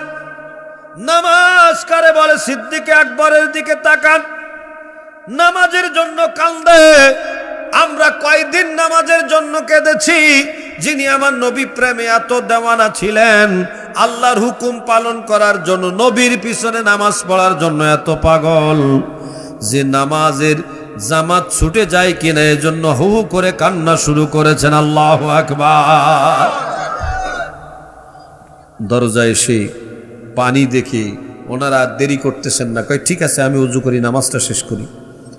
ওযু শুরু করে দিলেন, ওযু শেষ করলেন, রুমাল দিয়ে মুছলেন, আস্তে করে নামাজে চলে গেলেন। আল্লাহর মেহেরবানি, এক রাকাত নামাজও ছুটলো না, পুরা নামাজটাই পেয়ে গেছেন। বড় করে কন্যা সুবহানাল্লাহ। পুরা নামাজটাই পেয়ে গেছেন। ও বন্ধুরে বন্ধুরে বন্ধুরে, পুরা নামাজটা যখন পেয়ে গেলেন, নামাজ শেষ হয়ে গেল, আমার দয়াল নবী সালাম ফিরালেন। সালাম ফিরাইয়া মুসল্লিদের দিকে ফিরলেন, ফিরেই বললেন, আমার আবু বকর কই? শুনতেছেন না মনে হয়? আমার আবু বকর কই? সুবহানাল্লাহ কোন? আমার আবু বকর কই? পিছন দিক থেকে আবু বকর সিদ্দিক বলে, লাব্বাইক ইয়া রাসূলুল্লাহ, আমি হাজির আছি। আল্লাহু আকবার বলেন। আমি হাজির আছি, আমি আসি। আমার নবী মিষ্টি হাসি দিয়ে বলেন, আবু বকর, ওযুর পানি, রুমাল এগুলো ঠিকঠাক মতো পেয়েছিলে তো? আল্লাহু আকবার বলেন। ওযুর পানি, রুমাল এগুলো ঠিকঠাক মতো পেয়েছিলে? উনি অবাক হয়ে বলেন, ইয়া রাসূলুল্লাহ, নবী গো, কিছুই তো বুঝলাম না, নামাজের মধ্যে আমার ওযু কেন প্রয়োজন হয়ে গেল? আবার কারা বা আমার জন্য ওযুর পানি নিয়ে আসলেন? নূরানি সুরাতের মানুষ, হাতের মধ্যে স্বর্ণের পাত্রে পানি আনছেন তারা, সুন্দর রুমাল, রেশমি কাপড়ের রুমাল এনেছেন তারা, এত সুন্দর করে এসেছেন। আমার দয়াল নবী বলেন, আবু বকর শোনো, ও আমার প্রেমিক আবু বকর শোনো, শোনো, তোমার কাছে আসছে দুইজন, আমি নবীর দরবারে আসছে একজন। ইয়া রাসূলুল্লাহ, কারা আসছিল আমার কাছে? কয় তুমি যখন নামাজ ছুটে যাবে বলে কান্না করেছিলে, ওই কান্না আমার আল্লাহ দেখে খুশি হয়ে গেছে। আমার আল্লাহ দেখে এত খুশি, এত খুশি, আল্লাহ তাআলা সাথে সাথে পানি নিয়ে, জান্নাতের পানি নিয়ে জিব্রাইল ফেরেশতাকে পাঠাইয়া দিছে। যার হাতে পানি ছিল উনি জিবরিল আমিন, আর যার হাতে রুমাল ছিল উনি হযরতে মিকাইল আলাইহিস সালাম। সুবহানাল্লাহ, জোরে কোন। এদিকে আল্লাহ এই ব্যবস্থা করলেন, আর আমি নবী নামাজের ইমামতি করছি, ইমামুল মুরসালিন, ইমামুল আম্বিয়া, আমি নামাজের ইমামতি করছি। আমি যখন নামাজ পড়তে লাগলাম, ইমামতি করতে লাগলাম, আমি ইমামতি করার সময় লক্ষ্য করে দেখি আমার কদম মোবারক জড়িয়ে ধরে বসে আছে এক ফেরেশতা, যার নাম হলো হযরত ইসরাফিল আলাইহিস সালাম, যিনি সিংহার মধ্যে ফুৎকার দিলে কিয়ামত হবে। ফুৎকারটা কেমন, এরকম নাকি? হাদিসের কিতাবে আছে একবার প্রথম ফুৎকার, 3টা ফুৎকার হবে। প্রথম ফুৎকার দিবেন, সময় লাগবে 40 বছর। কয় বছর ধরে? 40 বছর ধরে ফুৎকার দিবেন। হযরত ইসরাফিল আমার 2 কদম মোবারক জড়িয়ে ধরে আমাকে বলতে লাগলেন, ইয়া রাসূলুল্লাহ, নবী গো, আপনি দয়া করে একটু কেরাতটা লম্বা করে পড়েন। আপনি দয়া করে এখন একটা রাকাত শেষ করবেন না, রুকুতে যাবেন না। আপনার বড় প্রেমিক, যিনি খলিফাতুর রাসূল, যিনি আফজালুল বাশার বাদাল আম্বিয়া, সেই আবু বকর সিদ্দিক রাদিয়াল্লাহু তাআলা নামাজ ছুটে যাবে বলে কান্না করতেছিল। আমার আল্লাহ তাআলা সব ব্যবস্থা করে ওযুর পানি মসজিদ নববীর গেটে পৌঁছে দিয়েছেন। উনি অন্তত ওযু করে এসে নামাজটা যেন পড়তে পারে, এই জন্য আপনি তাড়াতাড়ি করে আপনি আবু বকরকে একটু সাথে নিয়ে নামাজের জন্য আর একটু কেরাতটা লম্বা করে দে। ও বাবা, কোথায় আছি আমরা? এই মাস মেরাজের মাস। এই মাসে আমার নবী মেরাজ থেকে নামাজ এনেছেন। নামাজ পড়তে ভালো লাগলে মনে করবেন ঈমান আছে, নামাজ পড়তে ভালো না লাগলে মনে করবেন ঈমানের মধ্যে সমস্যা হয়ে গেছে। তবে ঈমানটা ঠিক রাখতে গেলে সাথে সাথে আর একটা জিনিসের দরকার, তার নাম হইল হালাল রিজিক। কি রিজিক? যদি ভিতরে হারাম প্রবেশ করে, নামাজ ভালো লাগবে না, রোজা ভালো লাগবে না, হজ ভালো লাগবে না, যাকাত ভালো লাগবে না, আল্লাহ রসুলের প্রেমের ডাক ভালো লাগবে না, তখন মন উঠে যাবে আমল থেকে, আর হালাল রিজিক খেলে ইবাদতে মন বসবে। এটা হাদিসের কিতাবের মধ্যে আছে। আজকে নামাজ নিয়ে আমরা জানি না। হাদিসে পাকে আছে, আমার রহমতের নবী বলেছেন, বান্দা যখন সিজদা করে, ওই সিজদাটা আল্লাহর কুদরতি কদমের উপরে পড়ে যায়। বান্দার সিজদা আল্লাহর কুদরতি কদমের মধ্যে পড়ে। শুধু তাই না, হাদিসে এই কথা আছে, যখন কেউ সিজদা করে, যেখানেই সিজদা করে, ওই জায়গার মাটি ওই ব্যক্তি সিজদাকারীর মরে যাওয়ার পরে 40 দিন পর্যন্ত ওই সিজদা করা ওই জায়গার মাটি আল্লাহর দরবারে কাঁদতে থাকে। 40 দিন যে জায়গায় সিজদা করেছি আমরা, যেখানে যেখানে সিজদা করেছি, সেখানের মাটি 40 দিন পর্যন্ত কাঁদতে থাকবে আর বলবে, আল্লাহ তোমার বান্দা আমার উপরে নাক কপাল ঠেকাইয়া, নাক কপাল রেখে সুবহান রব্বিয়াল আলা বলে তাসবিহ পড়েছেন। এই সুবহান রব্বিয়াল আলা বলে তাসবিহ পড়ার কারণে আমি আমি আমি আমি সাক্ষ্য দিচ্ছি, আল্লাহ তুমি তার জীবনের গুনাহগুলো মাফ করে দাও। এজন্য বিভিন্ন জায়গায় নামাজ পড়বেন। মসজিদের এক জায়গায় ফরজ নামাজ পড়লে সুন্নাত আর এক জায়গায় পড়বেন, বুদ্ধি করে। সুন্নাত এক জায়গায় পড়লে নফল আর এক জায়গায় পড়বেন। একটু সরে সরে নামাজ পড়বেন। বিভিন্ন জায়গায় সেজদা যদি পড়ে, ওই জায়গার মাটিগুলো আমাদের মরার পরে তারা 40 দিন কানবে, ঠিক কিনা? আমার আপনার ছেলেও 40 দিন কানবে না, 3 দিন পরে জমি ভাগ করার জন্য ব্যস্ত হয়ে যাবে। হ্যাঁ, গাড়ি বাড়ি ভাগ করার জন্য ব্যস্ত হয়ে যাবে। কিন্তু মাটি বেঈমানি করবে না। ওই মাটি 40 দিন পর্যন্ত আপনার আমার জন্য কাঁদতে থাকবে। আল্লাহু আকবার বলেন। ও মাটি, মাটি এত বড় খাঁটি যে মাটি পর্যন্ত আমাদেরকে ভুলবে না। আমার বন্ধুরা, আমার বাবারা, এই নামাজ যে এত বড় ইবাদত, আল্লাহর হাবিব বলেন, মান হাফাজা আলাইহা কানাত লাহু নূরু ওয়া বুরহানু ওয়া নাজাতু ইয়াউমাল কিয়ামা ওয়া মান লাম ইউহাফিজ আলাইহা লাম ইয়াকুন লাহু নূরু ওয়ালা বুরহানু ওয়ালা নাজাতু ইয়াউমাল কিয়ামা মা কারুন ওয়া ফিরআউন ওয়া হামানা ওয়া উবাই ইবনে খালব। যেই ব্যক্তি নামাজের হেফাজত করবে, ওই ব্যক্তির জন্য কিয়ামতের ময়দানে নামাজ তার জন্য সাক্ষী হবে, তার জন্য দলিল হয়ে সামনে আসবে। নামাজ আপনার সামনে আসবে, নামাজ দলিল হয়ে সামনে আসবে। আর নামাজ যদি না পড়ে, ওই ব্যক্তির অবস্থাটা কি হবে? ওই ব্যক্তির অবস্থা হবে, সেই ব্যক্তি নামাজ না পড়লে সে ফেরাউনের সাথে, নমরুদের সাথে, হামানের সাথে, কামানের সাথে জাহান্নামে যাবে। কথা বলেন ঠিক কিনা? এজন্য বন্ধুরা, নামাজের দরকার আছে না নাই? মসজিদের মুয়াজ্জিন আজান দেওয়ার আগে নামাজের মধ্যে হাজিরি দেওয়া লাগবে।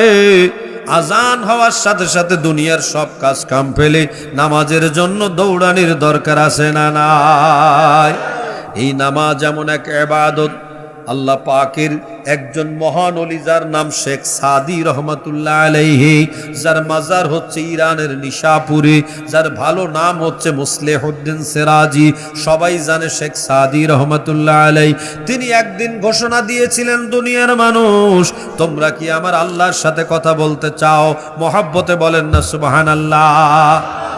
কার সাথে? আল্লাহর সাথে কথা বলতে চাও তোমরা? মানুষেরা শুনে অবাক হয়ে গেল। আল্লাহর সাথে কথা বলার জন্য তো আমরা সবাই ব্যস্ত, এই সুযোগ কে না চায়? হ্যাঁ, আল্লাহর সাথে আমরা কথা বলতে যদি কেউ সুযোগ দেয়, রাজি কিনা, আগ্রহী কিনা? ওই জামানার মানুষেরা দলে দলে হাজার হাজার মানুষ এক জায়গায় খবর পেয়ে চলে আসলো, হুজুর আপনি নাকি বলেছেন আল্লাহর সাথে কথা বলাই দিবেন। তখন তিনি বলেন, বাবারা দেরি করো না, দেরি করো না, একটা কাজ করো, একটা কাজ করো, তুমি ওযু করে এসে নামাজের বিছানায় দাঁড়ায় যাও। নামাজের বিছানায় যখন তুমি সূরা ফাতিহা শুরু করে দিবা, সূরা ফাতিহা পড়া আর আল্লাহর সাথে কথা বলা একই কথা। সূরা ফাতিহা পড়া কার সাথে কথা বলা? আল্লাহর সাথে। বান্দা যখন বলে আলহামদুলিল্লাহি রব্বিল আলামিন, বান্দা যখন বলে আলহামদু, আল্লাহ তখন ডাক দেয়, বান্দারে সব প্রশংসা তুই কার জন্য করলি? বান্দা আবার বলে লিল্লাহ, আমি আমার আল্লাহর জন্য সমস্ত প্রশংসা করলাম। বড় করে আরেকবার বলেন, তোর আল্লাহ কেমন? বান্দা বলে রব্বিল আলামিন, আমার আল্লাহ হলেন রব্বুল আলামিন, যিনি সমস্ত জাহানের সমস্ত সৃষ্টির পালন কর্তা। এই বান্দা বলতো দেখি তোর আল্লাহ আর কেমন? বান্দা বলে আর রহমানির রহিম, যিনি রহমান এবং রহিম, দয়ালু এবং মহাদয়ালু, অতি দয়ালু এবং দাতা। এরপরে তিনি কেমন বল? মালিক ইয়াউমিদ্দিন বলবে। এরপরে ইয়াকা না'বুদু ওয়া ইয়াকা নাস্তাঈন, একের পরে এক বান্দা আল্লাহর সাথে কথা বলবে। এখন মনে রাখবেন, আপনি নামাজ যখন পড়বেন, নামাজ পড়ার সময় মনে রাখবেন যে আমি নামাজ পড়তেছি মানে আমি আমার আল্লাহর সাথে কথা বলতেছি, ঠিক কিনা? হাদিসে পাক কিতাবুল ঈমান মিশকাত শরীফে প্রথম দিকেই পেয়ে যাবেন। নামাজ পড়ার সময় নিয়ম হলো, অনেকে নামাজের মধ্যে ফাঁকি দেয়নি রে বাবা। হ্যাঁ, মায়েও শোনে না, বাপেও শোনে না, আল্লাহু আকবার, নাকি? হ্যাঁ, একটা গল্প শুনাই, কইতাম নি? খারাপ লাগতেছে আপনাকে? হ্যাঁ, খারাপ লাগছে? দেখেন, খারাপ না লাগলে কি হয়েছে? ঘড়ি 11টা 53 মিনিট বেজে গেছে, সময় কিন্তু বসে। এটা কি ওয়াহাবি নাকি? এত তাড়াতাড়ি টাইম যায়? শোনেন, এক ইমাম সাহেব, কি সাহেব? কথা কয় না কেন বলেন না? বাড়ি গ্রামে মসজিদ আছে, এখন গ্রামের লোক হুজুর তো ওনারে বলছে তুমি নামাজটা পড়াও। এখন সবাই নামাজে যায়, হুজুর সবাই ওয়াজ করে, সবাই ওয়াজ শোনে। ইমাম সাহেবের ভাই নামাজ পড়ে না, ইমাম সাহেবের ভাই নামাজ পড়ে না। তো ইমাম সাহেব বহুত বলে ভাই নামাজটা পড়ো, ভাই রে নামাজটা পড়ো, আমার সবাই বদনাম দেয়, আমি সবাই ওয়াজ করি, সবাই শোনে, সবাই নামাজ পড়ে, তুমি কেবল নামাজ পড়ো না। তো কয় নামাজ তো আমার কাছে বাকি বাকি লাগে। কি লাগে? বাকি লাগে, কারণ পড়ে থুই আসি, কিছু দেয় না। কয় তাহলে এক কাজ করো, তুমি নামাজ পড়ো, তোমারে আমি মাসে 1 মণ করে ধান দিব। কি দিব? কয় মণ? কয় মাসে? 1 মাসে। তখন বলতেছে ঠিক আছে ভাই, তুমি যেহেতু বলছো মাসে 1 মণ করে ধান দিবা, একটু কম হইয়া যায় না, বাড়াই না, একটু কম হয়ে যায়, তারপরে আমি যাবো। নামাজ পড়তে শুরু করছি। 1 মাস হয়ে গেছে। কয় মাস? 1 মাস হয়ে গেছে। তো 1 মাস পরে বলতেছে ভাই ধান দাও। কয় আরো 2-1 মাস পড়ো, কয়েক মাস জমা হোক, তারপরে একসাথে দিমনে। তো এইভাবে আর 1 মাস পড়ছে, আর 1 মাস পড়ছে, পরে টোটাল মিলে ঠেকাইয়া ঠুকাইয়া 6 মাস নিয়ে গেছে। কয় মাস? কথা কয় না, কয় মাস? 6 মাসে কয় মণ ধান? 6 মণ। কয় মণ? ভাই বলে বসছে ইমাম সাহেব, তার ভাই রে কয়, এই ইমাম তুই তোমার ভাই, তুই বেটা মিশা কথা কও, ইমাম মানুষ, তুই আমার ধান দিবি বলে আমার লোভ দেখে রাখছো, 6 মাস হয়ে গেল, এইবার যদি 6 মণ ধান একসাথে না দিস তাহলে আমি আর মসজিদে যাব না, আগে ধান দে তারপর নামাজ পড়ব। তো ইমাম সাহেব কয় ভাই রে, আমি ভাবছিলাম তুই 40 দিন নামাজ পড়লে নামাজের প্রতি তোর একটা টান চলে আসবে, একটা মায়া চলে আসবে, এই মায়ায় তুই নামাজ পড়বি, তুই যে ধানের আশায় নামাজ পড়তেছিস, আমি সারা জীবন তোর ধান দিব আর তুই নামাজ পড়ি, আমি ঠেকা পড়ছে আমারে, আমি তোর ধান দিতে পারবো না। তো ইমাম সাহেবের ভাই বলে আমিও জানি তুই আমার ধান দিবি না, এই জন্য এই যে 6 মাস নামাজ পড়ছি, 6 মাস নামাজে গেছি কিন্তু অজু করি নাই।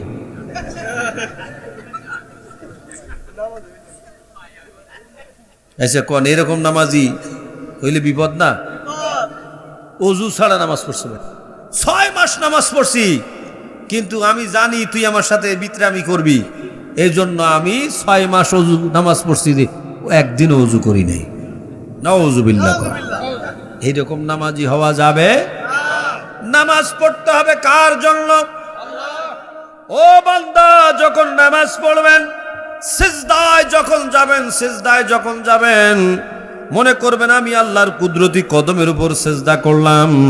তাসবিহ যখন পড়বেন মায়া করে পড়বেন, বেশি তাড়াহুড়া করবেন না। হাদিসে পাকের মধ্যে আছে, যেই ব্যক্তি তাড়াহুড়া না করে খুশু খুজুর সাথে নামাজ পড়ে, খুশু খুদুর সাথে নামাজ পড়ে, 2 রাকাত নামাজ যদি খুশু খুজুর সাথে পড়তে পারে, খুব মহব্বত করে, খুব মায়া করে, খুব ভালোবেসে, আল্লাহকে আল্লাহ জেনে তাজিম করে, ভক্তি ভরে নামাজ পড়ে, ওই 2 রাকাত নামাজ তার জন্য নাজাতের ওসিলা হয়ে যেতে পারে। আরে একসাথে বলেন না সুবহানাল্লাহ। শুধু তাই না, নামাজ কেমন করে পড়বেন? হাদিসে পাকের মধ্যে আছে, নামাজ শুরু করে মনে মনে ভাবতে হবে আমি আল্লাহকে দেখতেছি। কাকে? এক জবান বন্ধ থাকবেন না, বলুন কাকে? আমি আল্লাহকে দেখতেছি, এই নিয়তে এই ধ্যানে নামাজ পড়বে। এখন হাদিসে আছে, যদি এইরকম বিশ্বাস না হয়ে পারি, ঈমান যদি দুর্বল হয়ে যায়, আল্লাহকে দেখতে পাচ্ছি না, তাহলে তুমি এই মনে করবা ফাইল্লাম তাকুন তারাহু ফাইন্নাহু ইয়ারাকা, তুমি মনে করবা আল্লাহ আমাকে দেখতেছে, আল্লাহ আমাকে দেখতেছে। আল্লাহ যেখানে আমাকে দেখতেছে ওই জায়গার মধ্যে তাহলে নামাজটা কেমন হবে? ঠিক কিনা? এমনি আমরা মনে করি নামাজে দাঁড়াইয়ে তাড়াতাড়ি করে কোনো মতে দেখতে দেখতে অমনি নামাজ শেষ। হ্যাঁ, দেখতে দেখতে নামাজ শেষ। আমার মেয়ে যদি একটু দ্রুত নামাজ পড়তে দেখে কাউরে, আগের দিন আমার কইতেছে কি তুমি কি সূরা ওই কাউসার আর সূরা ইখলাস পড়ে নামাজ পড়ছো নি? আমার কয় আমি বলি বা আমি আজকে একটু দ্রুত পড়ছি, আমি একটু বের হব, তাই ধরে ফেলছে। ভাই তুমি ক্লাস পড়ো, আমি যে সূরা কাউসারের ক্লাস পড়ছি আমার মাইয়া ধরে ফেলছে। আসলে নামাজ হবে অত্যন্ত মহব্বতের ভক্তি নিয়ে, মনে মনে চিন্তা করতে হবে আল্লাহ আমাকে দেখতেছে। কে দেখতেছে? আল্লাহ আমাকে দেখতেছে। আমার ডাইনে বামে সামনে পিছনে আমার আল্লাহর কুদরতি নজর আমার উপর আছে না নাই? রুকুটা কেমন হলো, সিজদা কেমন হলো? যদি কেউ তড়িঘড়ি করে নামাজ পড়ে, হাদিসের কিতাবে আছে তার রিজিকের মধ্যে কমই হয়ে যায়, অভাব বাড়ে। যদি কেউ মহব্বতে নামাজ পড়ে তার চেহারার মধ্যে নূর আসে, তার রিজিকের মধ্যে বরকত হয়। আল্লাহু আকবার। যদি কেউ ভালো করে নামাজ পড়ে, সুন্দরভাবে নামাজটা ঠিকঠাক মতো আদায় করে, বন্ধু শুনে রেখে দেন, শুনে রেখে দেন, কিতাবের মধ্যে আছে ওই ব্যক্তি যখন মারা যাবে, মারা যাবার পরে তখন কবরে রেখে আসা হবে, কবরের সওয়ালের জবাব দিতে তার কোনো কষ্ট হবে না। পুল সেরাত পার হবে কেমনে? কয় পুল সেরাত পার হবে কালবার কি বিদ্যুতের গতির মতো। জোরে কোন সুবহানাল্লাহ। 30,000 বছরের রাস্তা যদি আমার নবী পাকের প্রেম ভালোবাসা অন্তরে লালন করে, নামাজ আদায় করে, ইমানদার নামাজি, ঠিক কিনা? এখন নামাজি আছে কিন্তু ঈমান নাই, কথা বলেন। আমার নবীর শানে বেয়াদবি করে 10 ওয়াক্ত নামাজ পড়লে ওই নামাজ কবুল হবে? জোরে কোন ঠিক কিনা? ওলির মাজার ভেঙে যদি নামাজ পড়ো, হ্যাঁ, ওলি আল্লাহর সাথে দুশ্মনী করে নামাজে দাঁড়াইছো, আমার আল্লাহ তোমার নামাজ কবুল করবে না। আল্লাহ বলেন মান আদালি ওয়ালিয়ান ফাকাদ আযানতুহু বিল হার। বড় করে কোন আল্লাহু আকবার। নামাজ কবুল হবে সুন্নি মুসলমানের নামাজ, যার ভিতরে ঈমান আছে, নবী আছে, তার নামাজ কবুল হবে, কথা বলেন ঠিক কিনা? যার ভিতরে ঈমান নাই, ঈমান নাই, ঈমান নাই, ওই ব্যক্তি 10 ওয়াক্ত নামাজ পড়লেও সে নামাজ আমার আল্লাহ কবুল করবে না, করবে না, ঠিক কিনা? আর যদি নবীর আশেক নামাজ পড়ে 5 ওয়াক্ত, নামাজের সওয়াব পাবে 50 ওয়াক্তের। ডেইলি নামাজ পড়ি কয় ওয়াক্ত?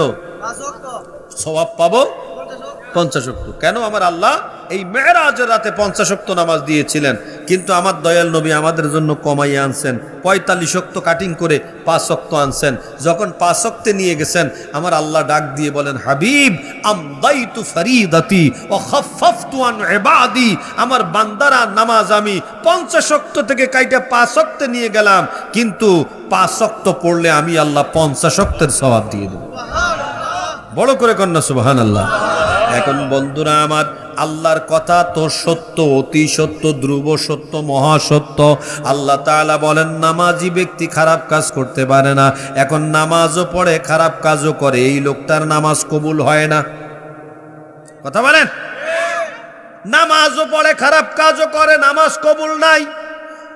আর যদি বেনামাজি হয়, কোরআন শরীফে আল্লাহ বলেন মা সালাকাকুম ফি সাকার قالوا لم نكن من المصلين ولم نكن نطعم المسكين وكنا نخوض مع الخائضين وكنا نكذب بيوم الدين حتى أتانا اليقين فما تنفعهم شفاعة الشافعين। একবার বড় করে কোন আল্লাহু আকবার। জাহান্নামের কিনারে যাইয়া জিজ্ঞেস করা হলে জাহান্নামীকে বলা হবে তোমারে কে টাইনা জাহান্নামে নিয়ে আসছে? তখন জাহান্নামী বলবে ক্বালু লাম নাকু মিনাল মুসাল্লিন, আমি মুসল্লি ছিলাম না, আমি নামাজ পড়তাম না, আমি মুসল্লি ছিলাম না, নামাজি ছিলাম না বলে আমার টাইনা জাহান্নামের মধ্যে নিয়ে আসা হয়েছে। বেনামাজি, বেনামাজির জন্য জান্নাত নাই, কথা কোন ঠিক কিনা? এজন্য বন্ধুরা আমার, দুদিনের দুনিয়া কখন কার ডাক চলে আসে বলার কোনো সুযোগ নাই, উপায় নাই। নামাজ শুধু নামাজ নয়, জবানে আল্লাহর জিকির জারি রাখতে হবে, জবানে দয়াল নবীর দরুদ শরীফ জারি রাখতে হবে। চেষ্টা করলে আপনি পারবেন। আল্লাহর ওলিরা চেষ্টা করেছেন, পেরেছেন, কথা বলেন ঠিক কিনা? হযরত আল্লামা জুরজানি রহমাতুল্লাহ আলাইহি, আল্লামা সিররি সাক্তি রহমাতুল্লাহ আলাইহি, ওনাদের ইতিহাস খুঁজে দেখুন। হুজুর জুরজানি রহমাতুল্লাহ আলাইহি উনি কি করতেন? উনি রুটি দিয়ে হালুয়া দিয়ে হালুয়া খেতেন, রুটি আর গোশত খেতেন না। সুবহানাল্লাহ কোন। খানার ভিতরে একটু হালুয়া খাইতেন, রুটি আর গোশত দিলে খাইতেন না। ওনারে জিজ্ঞাসা করা হলো, হুজুর ভালো ভালো খাবার খাওয়ার জন্য মানুষ ব্যস্ত হইয়া যায়, গোশত পাইলে একটু মজা করে খায়, ঠিক কিনা কোন? রোজ রুটি দিয়ে গোশত দিয়ে কত সুন্দর করে খায়, আপনারও সব দিলে আপনি হালুয়া খোঁজেন, হালুয়া দিয়ে খায় খায় তাড়াতাড়ি করে খাওয়া শেষ করে ফেলেন, কারণটা কি? উনি বলেন না একদিন উত্তর দিয়েছিলেন, বাবারা বারবার বলছো কি তোমাদের বলি, উত্তরটা শুনে রেখে দাও। আমার কাছে হালুয়া খেতে আর রুটি গোশত খেতে কিছু সময়ের ব্যবধান আছে, আমি জানি। রুটি গোশত খাইতে একটু সময় বেশি লাগে, হালুয়া খাইলে একটু তাড়াতাড়ি হয়। হালুয়া খাওয়ার পরে রুটি গোশত খাইতে যে টাইমটা লাগে, আমি হিসাব করে দেখেছি ওই টাইমের মধ্যে আমি 70 বার আমার আল্লাহ নামের জিকির করতে পারি। আরে বড় করে কোন আল্লাহু আকবার। আমি হালুয়া খাইলে 70 বার বেশি করে আমার আল্লাহকে ডাকতে পারি। ও বন্ধুরা আমার, হযরতে হাসান বসরি রাদিয়াল্লাহু তাআলা আনহুকে জিজ্ঞাসা করা হয়েছিল, আপনাকে যদি জান্নাত দেওয়া হয় আর 2 রাকাত নামাজ দেওয়া হয়, আপনি কোনটা নেবেন? সুবহানাল্লাহ কোন। যদি আপনার জান্নাত দেওয়া হয় আর আরেক দিকে যদি 2 রাকাত নামাজ দেওয়া হয়, আপনি জান্নাত নেবেন না নামাজ নেবেন? হযরতে হাসান বসরি বিশিষ্ট তাবেঈ, তিনি উত্তর দিলেন, বাবারা যদি আমাকে জান্নাত দেওয়া হয় এবং যদি 2 রাকাত নামাজ দেওয়া হয়, আমি জান্নাত নিব না, আমি আল্লাহর নামাজ নিব। সুবহানাল্লাহ বাড়ি যেয়ে কইন, আপনারা কইতে হবে না। আপনারা সুবহানাল্লাহ কইতেছেন না, আমি 12টা কইছি, 12টা শেষ করে দেব। ভাবছিলাম যে আর একটু বেশি করবো, কিন্তু না, 12টা 5 বেজে গেছে। আর সুযোগ নেই বন্ধুরা। ডেইলি প্রত্যেক দিন, গত রাতে কইছিলাম না, পাবনার কাছে, সিরাজগঞ্জ শেষ সীমানা পাবনার কাছে। আজকে আপনাকে এখানে, কালকে ব্রাহ্মণবাড়িয়া নবীনগর, আগে পরে প্রত্যেক দিন যাইতে হয়।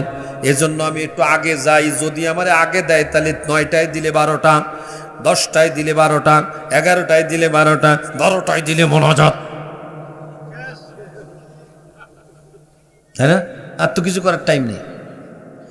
ও বন্ধুরা আমার, শেখ সাদি কি বলে, হযরতে হাসান বসরি কি বলেন, আমি 2 রাকাত নামাজ নিব, বেহেশত নিব না। বলে কেন? কয় বেহেশতের মধ্যে আমার শান্তি আছে আর নামাজের মধ্যে আমার মালিককে রাজি করার শান্তি আছে। বেহেশত পেলে তো আমি একা একা শান্তি পাবো, আর নামাজ পড়লে আমার মালিক খুশি হবে। এই জন্য আমি নামাজ পড়বো। ওই নামাজ পড়ার দরকার আছে না নাই? সবাই পড়বেন নি বাবা? হ্যাঁ পড়বেন। এখন বলবেন কবরের মধ্যে তো নামাজের হিসাব নেবে না। নেবে? মান রব্বুকা নেবে না। কবরের মধ্যে বলবে মান রব্বুকা অমা দীনুকা অমান নবিয়ুকা, তোমার নবীকে, তোমার দিন কি, হ্যাঁ তোমার রবকে, কই নামাজের কথা বলবে না। কিন্তু বন্ধুরা আমার, নামাজের কথা না বললেও আপনার নামাজ পড়তে হবে কি হবে না? নামাজের পাগল কারা ছিলেন শোনেন। হযরতে মাওলা আলী শেরে খোদা, নাম শুনছেন নি? হ্যাঁ, মাওলা আলী শেরে খোদা বলেন না, শেরে খোদা। এই মাওলা আলী শেরে খোদা রাদিয়াল্লাহু তাআলা আনহু আহলে বাইতের মেম্বার। ওনারা যখন 10 জন একসাথে জান্নাতের সনদ পেয়ে গেলেন, সার্টিফিকেট পেয়ে গেলেন, সুবহানাল্লাহ জোরে কোন। জান্নাতের সার্টিফিকেট পাওয়ার পরে, গভীর মনোযোগ, জান্নাতের সনদ পাওয়ার পরে মাওলা আলী বললেন, ইয়া রাসূলুল্লাহ, তাহলে তোর আমল করা লাগবে না, আমরা তো দুনিয়ায় বসে জান্নাতের সনদ পাইয়া গেছি। আমার নবী বলেন, আলী তুমি বলতেছো নামাজ পড়া লাগবে না, আচ্ছা তুমি না পড়ে থাকলে থাকো। মাওলা আলীর সাথে আমার নবীর এই পর্যন্ত কথা। এখন নামাজের জামাত শুরু হয়ে গেছে। আমার নবী বলেন, আজকে একটা কাজ করো, আজকে দরজাগুলো লাগাইয়া দাও। দরজাগুলো, মাওলা আলী সত্যি যায়নি, দরজা লাগাইয়া দিছে, দিয়ে বলে এবার তাকবীরটা দাও। এবার ইকামত শুরু হয়েছে, হাইয়া আলাস সালাহ বলার পরে মাওলা আলী দৌড়ে মসজিদে হাজির। আইসে দেখে দরজা বন্ধ, এক ধাক্কা গেছে ভাইয়া, পিছন দিকে হাঁক ছিল না, কি বলে ডার ছিটকিরি, ওই তখন যেটা ছিল আর কি, ওইটা ছুটে গেছে। যাইয়া সোজা মাওলা আলীর তো ক্ষমতা সেরকম, শেরে খোদা হায়দারে কার্রার, উনি ধাক্কা দিছে, ছুটে গেছে, ছুটে সোজা নামাজের জামাতে একবার তাকবীরে উলা, প্রথম তাকবীরেই তিনি নামাজ পড়েছেন। সুবহানাল্লাহ বলেন। সালাম ফিরাইয়া আমার নবী বলেন, আলী রে কি কই, তুমি কইছিলা যে জান্নাতি হয়ে গেছি, দুনিয়া সার্টিফিকেট পাইছি, তা নামাজে জামুকে, তো তুমি দেখি নামাজের একদম পুরা তাকবীরে উলায়। কইয়া রাসূলুল্লাহ, বলেছিলাম, কিন্তু যখন হাইয়া আলা সালাহ বলে হযরত বেলাল ডাক দিল, আমার ভিতরে এমন একটা জ্বালা শুরু হয়ে গেল, আমি আর পারলাম না, দৌড়াইয়া নামাজে হাজির। আরে বড় করে কোন আল্লাহু আকবার। আর মাওলা আলীর নামাজ কেমন ছিল বন্ধু? যুদ্ধের ময়দানে মাওলা আলীর পায়ের মধ্যে তীর ঢুকছে। কি ঢুকছে? বিশাল একটা বিষাক্ত তীর, এত পরিমাণ ভিতরে গভীরভাবে ঢুকছে, টান দিলে উনি খুব ব্যথা অনুভব করতেছেন, টান দিয়ে কেউ বের করতে পারতেছে না, এত বেশি ঢুকছে, টান দিয়ে বের করতে পারতেছে না। তীর এমন জিনিস, বের করতে গেলে ছিঁড়ে বের হয়ে যাবে, একবার গোশত ছিঁড়ে তারপরে বের হবে, এই অবস্থা। আমার নবী কাককে বললেন, ইয়া রাসূলুল্লাহ, মাওলা আলীর শরীরের মধ্যে, পায়ের মধ্যে যে তীরটা ঢুকছে, এই তীর তো টান দিলে বের করা যাচ্ছে না, মাওলা আলীও খুব কষ্ট পাচ্ছেন, এখন কি করবেন? আমার নবী বলেন, একটু পরে নামাজের জামাত শুরু হবে। আপনারা সুবহানাল্লাহ কইতেছেন না? এই পাগলা নাকি? পাগলা স্তরে সব পাগলা, এই সব পাগলারা নবীর কথা কইলে লাভ দেয়, আমলের কথা কইলে লাভ দেয় না। এই জন্য একটু শুরুতে আমার নবীর কথা কইয়া টেস্টিং করে দেখছি ইমান কদ্দুর আছে, পুরা ইমানদার, এতে সন্দেহ নাই। সুবহানাল্লাহ কর। এই পাগলার স্তরের পাগলারা, আমার দয়াল নবী কামলেওয়ালা, সব কিছু জানেন, ঠিক কিনা বলো? আমার মায়ের নবী বলেন, একটু পরে নামাজের জামাত হবে। আল্লাহু আকবার বলেন। নামাজের জামাত হবে, আমার আলী ঠিক নামাজে যাবে, তীর ফুটছে, পায়ে বসে থাকবে না। হাইয়া আলাস সালাহ বললে, কদ কামাতিস সালাহ বললে, আমার আলী নামাজে যাবে। আমার নবী জানে। সুবহানাল্লাহ কোন। যখন দেখবা আমার আলী নামাজের মধ্যে দাঁড়াইয়া গেছে, ওই সময় যত শক্তি লাগে তীর টান দিয়ে বের করবা, আমার আলীর খবর হবে না। মাওলা আলী নামাজ শুরু করে দিলেন। নামাজ শুরু করে দেওয়ার পরে যখন নামাজের দুখুল হয়ে গেল, নামাজে প্রবেশ করলেন, নামাজ চলতেছে, আস্তে করে কয়েকজন সাহাবী এসে পা ধরলেন, ধরে জোর দিয়ে টান দিয়ে, যখন টান দিয়ে আপনার ওই তীরটা বের করলেন, মাওলা আলী এক জাররা পরিমাণ টের পান নাই, খবরটাও বলতে পারেন নাই কখন তীর বের হয়ে গেল।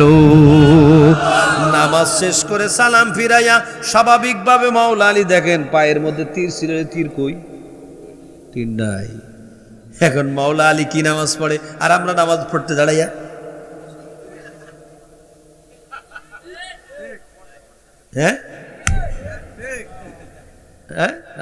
আরে মাঝখানে একদিন এক ঘটনা ঘটছে, কইতাম নি।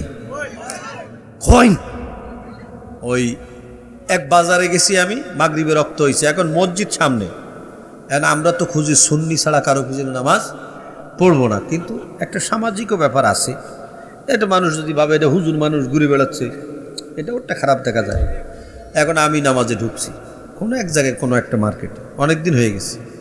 এখন আমি নামাজ পড়তে দাঁড়াইছি, এখন আমার পাশে একজন নামাজে দাঁড়াইছে, দাঁড়াইয়া সে কি করে, আমার পায়ের পাশে পা ঠেকাইয়া দেয়, আর আমি সরাই, হে ঠেকায় আমি সরাই, হে ঠেকায় আমি সরাই। কি রে, এটা আমার ঠ্যাঙ্গের উপর পায়ের উপর ঠ্যাং দেখে, এইরকম কে?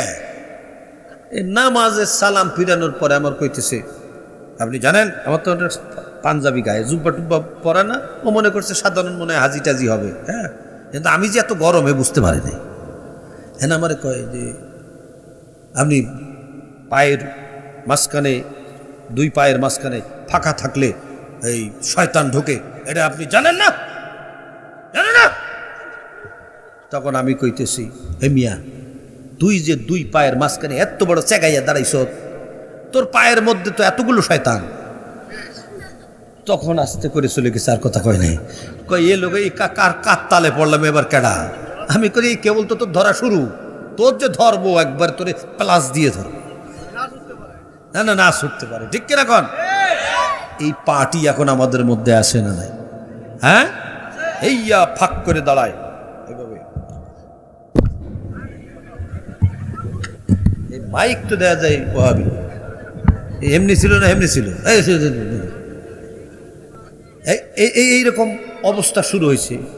আমরা নামাজ পড়ব সুন্দর করে, নামাজের মাঝখানে অন্তত পায়ের মাঝখানে এরকম 4 আঙ্গুল 5 আঙ্গুলের মতো ফাঁক রাখলে হবে, ঠিক কিনা? অনেকে স্বাস্থ্যের কারণে একটু কম বেশি করলেও অসুবিধা নাই, অসুবিধা অনেকে আছে একটু দাঁড়াতে হ্যাঁ ইত্যাদি, এগুলো শরীয়তে অ্যালাউ করবে। আমার বন্ধুরা, আমার বাবারা, আর লম্বা করতে পারবো না। জাহান্নামে যাওয়ার কারণ হইল নামাজ। নামাজ না পড়লে, নামাজে গাফলতি করলে কি হয় একটু বলে যাই। হযরত ইমাম গজ্জালী রহমাতুল্লাহ আলাইহি মুকাশশাফাতুল কুলুবের মধ্যে লিখে দিয়েছেন, ও বন্ধুরা, আমার বাবারা, একজন মারা গেল, কি করলো? মরে গেল।